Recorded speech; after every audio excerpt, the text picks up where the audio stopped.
Good morning. You're listening to Central Wisconsin's 24-hour information station, AM 1320 WFHR. It's time now for the Morning Magazine, brought to you by Comfort Air Heating, Cooling, Plumbing. I always appreciate the opportunity to come in, talk about county business or the community as a whole. It's a privilege. Appreciate it. We're going to definitely get into that. I want to, though, one of these days have a show where we talk style, because you come in here every time looking stylish. I always feel like I'm underdressed when I do my shows with you, Lance. You do. You always look good coming in, man. You got a good style. I don't know who's in charge of your wardrobe, if it's you or whoever, doing a good job. It's probably my wife dressing me. But Right on. Right on. Hey, more power to her. Trying to look the part. Want to give credit where it's due, you know? Hey, you can tell that I don't have a wife. You can tell I don't have somebody looking out for me. How are you and yours doing? How's everybody holding up, Lance? Everybody's doing well. And I think the community as a whole is doing well. It's been, like you said, the last year and a half has been a challenge for many people.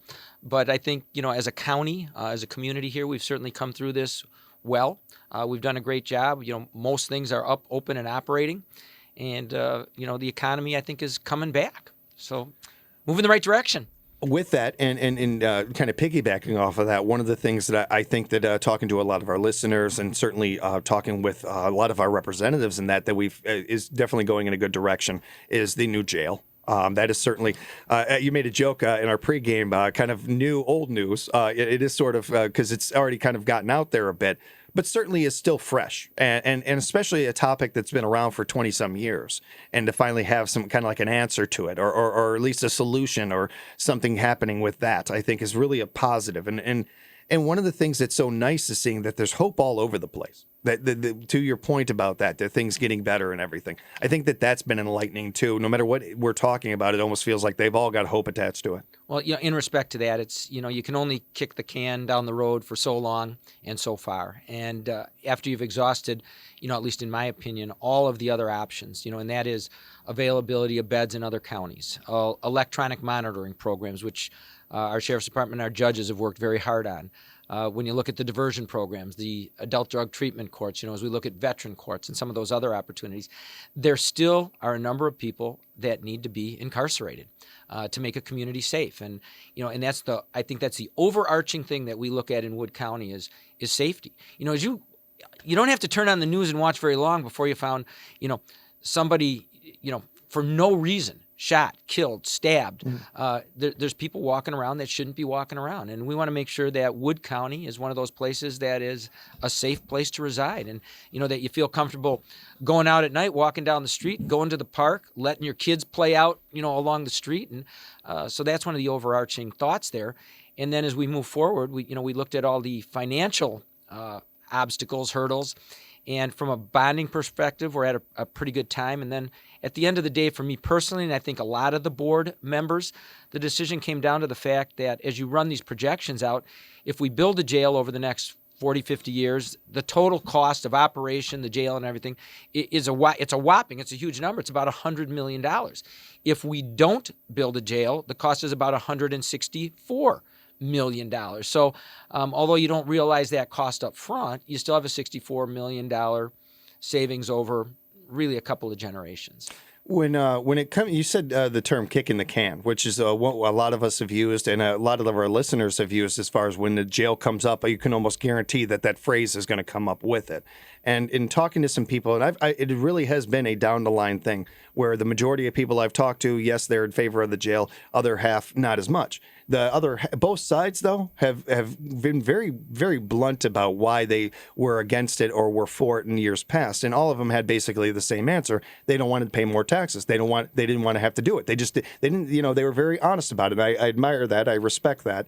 Not faking an answer, giving a genuine answer. That's the answer every time. But now it's a dollar cost deal. Now what I'm hearing from people when it comes to why today now is the time for this to happen is so many of those same people being very honest with me, saying, yeah, I thought this way 5 years ago. I'm looking at it now and I don't want my grandkids or I don't want my kids to have to pay for this. I want to do it now. I appreciate this bigger bigger party perspective, this looking at the world a little bit like it's not just about me. So much of people's daily lives tend to be, well, only what affects me or how much I see what I see of the world. And it's getting more and more where they're branching out and they're saying, hey, it's not just about me. It's a big issue, but it's like every issue, and you try to reduce it to the lowest common denominator. And at some point in time, I was one who, kind of railed against this years ago because the cost, it wasn't cost effective to build. But it was probably 3, 4, or 5 years ago already where those lines crossed, and it became more cost effective to build. And then it's lay out the program, design something, have a real plan, and work with your partners to bring this together. We have cooperation from the city to be able to do this. We've had cooperation from, in effect, the judges, the community. We did public information opportunities, both in Rapids and Marshfield, above and beyond the meetings that we had, and it happened. The interesting part is, that's one thing we deal with. Public safety and the jail. It's kind of a small part of county government. It's kind of dominated the conversation for the last month, and it should. I mean, it's a $58 million project. Yeah. But there's a lot of other things that go on in our annual $120 million, spend. That's kind of what I wanted to get into with you today, because I do feel like we get hunkered down and we only got 20 minutes together, and by the time why is that? No, and by the end of the conversation, we're like, oh, I have all these other questions, things I want to talk to Lance about, but we've had to spend so much time on things like this. So I wanted to address it, but we can move on because I feel like we've kind of already talked that subject quite a bit, and I think if people do have follow-up questions about this and everything, they can reach out to you. We'll certainly give them the information for that later. But I do want to focus on that, Lance. The other end of the job, the other things that we don't get a chance to talk about, the parks and all these different things. It is summer. It's summer, and we're able to actually open up some of these things. Most of, if not all of our parks are open throughout the state and this kind of thing. It's a fun time of year. Yeah, from a county perspective, we were open last year. Right. We're open this year. Like I said, we've taken precautions. Our health department's done a tremendous job. But, before we went on the air, I touched base with James. I said, what's interesting, and I have these conversations as I have the opportunity to speak around the state, and I'm often asked, what is it that counties do? And, one of the answers I always have is if you haven't dealt with the county, you're probably living a pretty good, clean life. Because we deal with a lot of the things that, if you're financially secure, if you haven't been in any trouble, you probably don't deal with the county a lot. But, as you walk through, you walk in the front door of the courthouse, and you have the county clerk's office there, and they handle elections, and they handle marriage licenses, and they can do car licensing, and kind of a general information clearinghouse for everybody. And you wander down, you got UW Extension, our Veterans Service offices. You got the clerk of courts, all of the courts, planning and zoning. I can just kind of go down the hall and look at these, our Veterans Services. And then you get to parks. Fantastic jewel of a park system here. And I actually called our parks director, Chad Schooley, the other day, and as I had driven through all the parks, I just took a day and drove through them. I said, they're in immaculate condition. They're basically full. And I encourage the residents of Wood County to use those, the campgrounds, the other facilities. As I drove through the other day, basically every single campsite has a reservation on it for the weekend. Good to hear. There's still some weekday There is weekday availability out there for other people in the county if you'd like to do that. But we derive a tremendous amount of revenue from those sources, and we have a great system. And then you go to the ones that you don't think of that are kind of below the surface unless you need that assistance. And human services, where we deal with child protective services, all those social programs where income maintenance, things like that. Our foster care system, we deal with 3,700 families alone. In our child support agency. Now picture that, 3,700 just in child support. So there's a lot of those things that you don't think about, but they help make the county better. And then, I'd be remiss if I didn't talk about our health department in that same building over at River Block. The job they did in cooperation with the schools, the other municipalities, and the county itself to keep things up and operating here. And rock stars.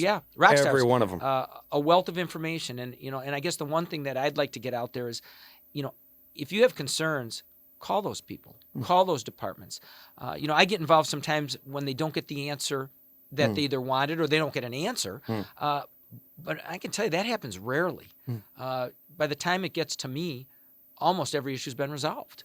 And we encourage that. And I encourage participation. So, across all lines, across all departments, we do a great job. And again, that being said, now that we're to summer, use those opportunities. Get out to those parks. It drives me nuts, James, when I hear people in this community say there's nothing to do. I can't stand it. I'm with you.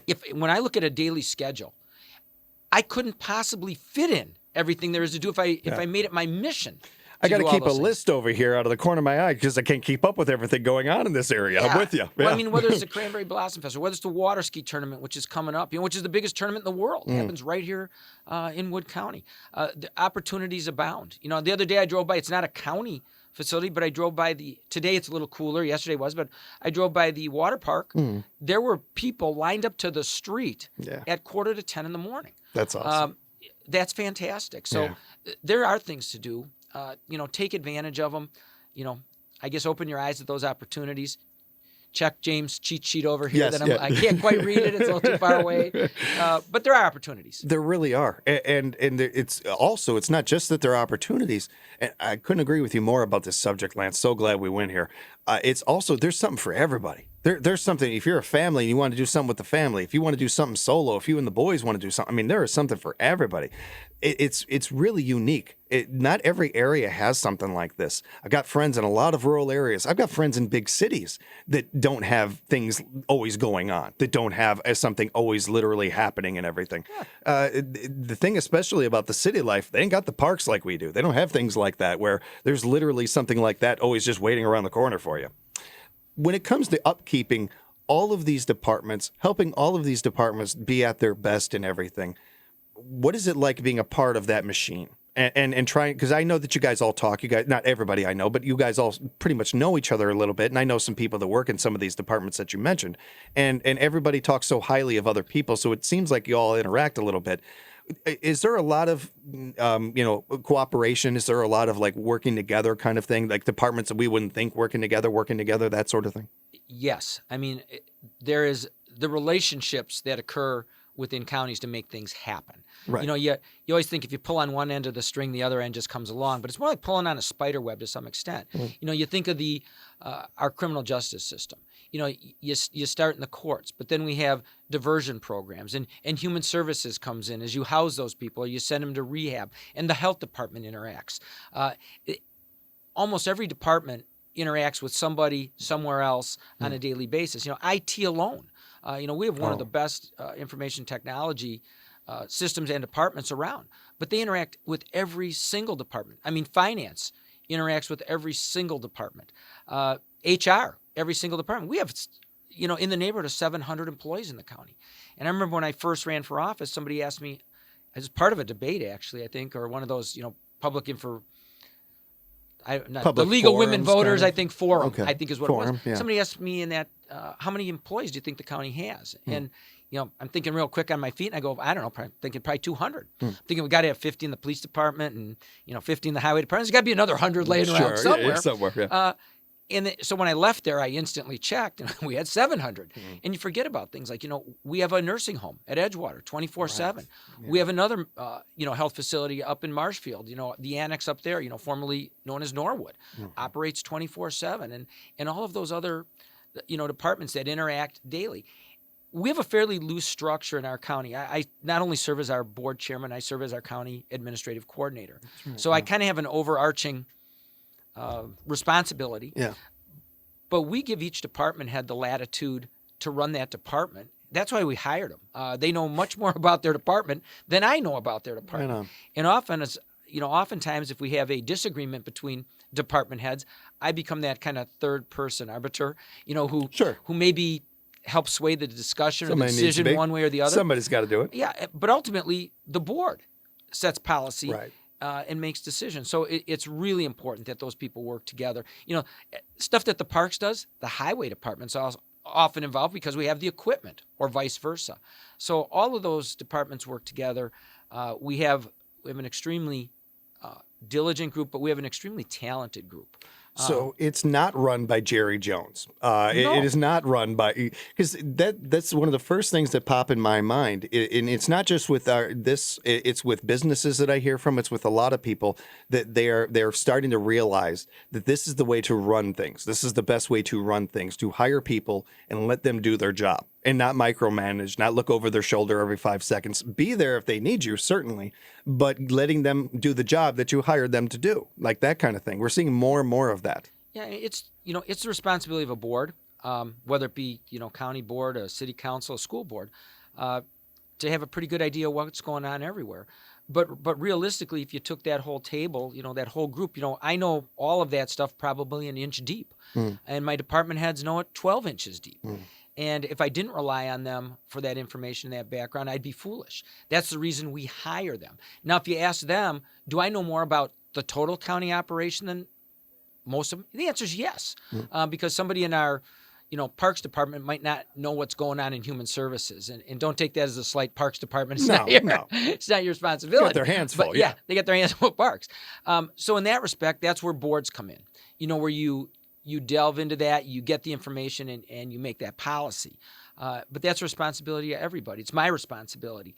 So with that cooperation and with that expertise, and like I said, we have some really bright people. My goal always is when we hire somebody, when we look at a department head or a director, is to hire somebody that has talents you don't have and somebody who's much brighter than I am or anybody else in that particular area. And I really think that's what we have. I think of it a little bit, and I promise this will be my last football analogy. A little bit like offensive linemen. If they're doing their job, we never hear about them in the game. You never hear their name mentioned and everything. Part of what is really well done in this community, in this area, so many people are doing their job, and we never get a chance to talk about them or talk about the great work they're doing because they're doing a good job. We tend to only talk about things when they're going bad and that kind of thing. I like that we've taken the show today kind of to talk about these people, to highlight these things. These are all individuals. They're community members just like everybody else. They're just community members that are helping make the community that much stronger. Yeah, you touched on it perfectly. If you don't deal with Human Services, if you don't, let me put it this way: if you don't see a homeless problem, if you don't see drug addicted people out on the street with needles in their arms, it's law enforcement, that's Human Services, that's finding housing, that's getting them into programs, trying to integrate them back into society and have them be productive people. It happens in the background. But if it didn't happen, it would be a mess. Right. And I talked about it briefly. We have about, these are round numbers, $120 million budget. Of that $120 million budget, only about $20 million of that's a lot of money, but only $20 million of 120. Does the county have any real discretionary authority with? The rest of it is pass-through money, state, federal money that runs state and federal programs. County government is an administrative arm of state government. So they pass laws, they pontificate, we run the program. Right. And that's the way it works. So it's a good analogy. I mean, if you don't see it, if you don't hear about it, if you're not seeing the problems on the street, counties are probably dealing with it. There was one more thing I wanted to touch on, and I meant to bring it up in our pregame, didn't get a chance to, but I've seen on the city's website, fantastic website, wirapids.org. Almost anything Lance and I are talking about or anything going on in the area, it's a great resource to go to. They had on there, in response to growing concerns about special assessments, that city staff is performing a review of special assessments processes and identifying funding options that might be serve as substitutes for special assessments and all this. What does all that mean, Lance? What am I reading? I think where they're going is, in the past, if you had a project that was basically happening in front of your house, you were assessed for that. Right. And they're looking at how do we do this basically on a citywide basis and be able to have those funds available from, I'll call it more of a general pot of money than specifically with those property owners. And, we're always, whatever level of government is, you're always trying to look at how do I do this most cost effectively. Everybody out there is looking into it. We might have differences on what program we should run, if we should be doing that. But once it's decided that it's going to be done, it's how do we do it most cost effectively. Right. And right now, one of the challenges we face is the American Recovery Act and all of the other different iterations of dollars we've gotten, I call it COVID money, is trying to figure out how to spend that and how to spend it wisely.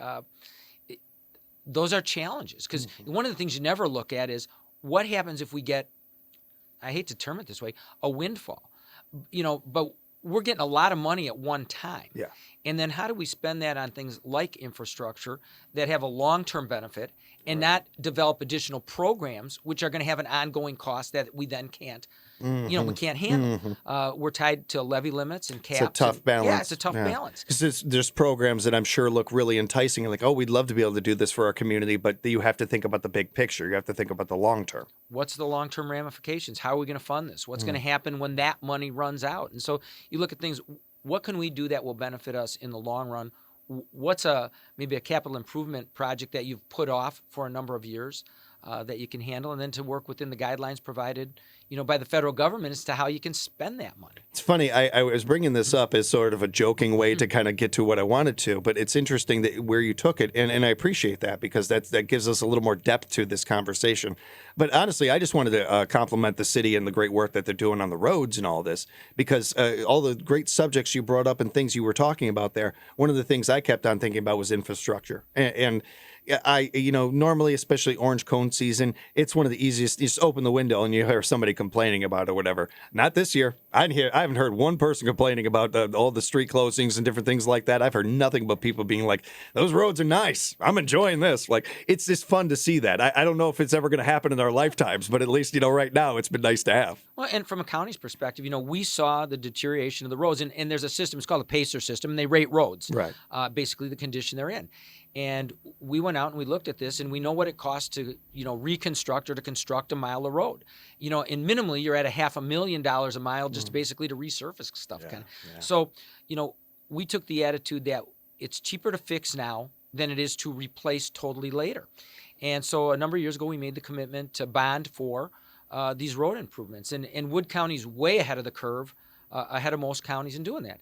And then we've had cooperation from some businesses where they've needed access to county or state highways, where we said, look, we build to this standard. You'd like to haul heavier loads or more frequency. Would you be willing to participate, to build the substructure up, the substrate? And in most cases, they've said, yes, we're willing to cooperate. And that's that, cooperation not only you get with private industry, but with other entities, cities, that's really cool cities, to hear. towns, and villages. So, we're ahead of the game right now. One of the things that I really want to, reiterate, we talked about the bonding that in regard to the jail, but Wood County's been really financially, fiscally responsible. I mean, we have a borrowing capacity of, and it changes, let's say 250 to 300 million. And there's a lot of municipalities and other entities that are bumped up against that cap all the time. Yeah. And we haven't even scratched, the surface of that. I mean, our total borrowing, is in that 50 to 60 million dollar range when we have that, 250 to 300 million dollar opportunity. Yeah. That being said, we're not looking to get to 250 or 300 million. Make that really clear. Right, yeah. And we have this initial bonding on the jail brings the tax rate up a little bit for a few years, but then it starts to drop again rather rapidly. Right. I was really impressed with that. Yeah, by the way. they did a real good job on explaining that, reaching out, and structuring this. And I think that that's one of those things too, where just to wrap up our conversation for the day, because we ran out of time. 20 minutes. I know we already ran out of time, Lance. I don't know how that happens to us every time. But just kind of getting towards a wrapping up of this and our kind of theme for the half an hour here and everything. It's another opportunity. So I want to piggyback off what you said as far as reaching out to our all these businesses, not businesses, all these different individuals and the organizations or departments. I mean, and if you have thoughts, that kind of stuff, you guys are always great at feedback. You want that feedback. Also, while you're at that, I mean, just saying a thank you, throwing a thank you in every once in a while, just an appreciation. It's not to thank somebody. They're doing their job. They're doing what they're supposed to do. You don't have to thank people for doing what they're supposed to do.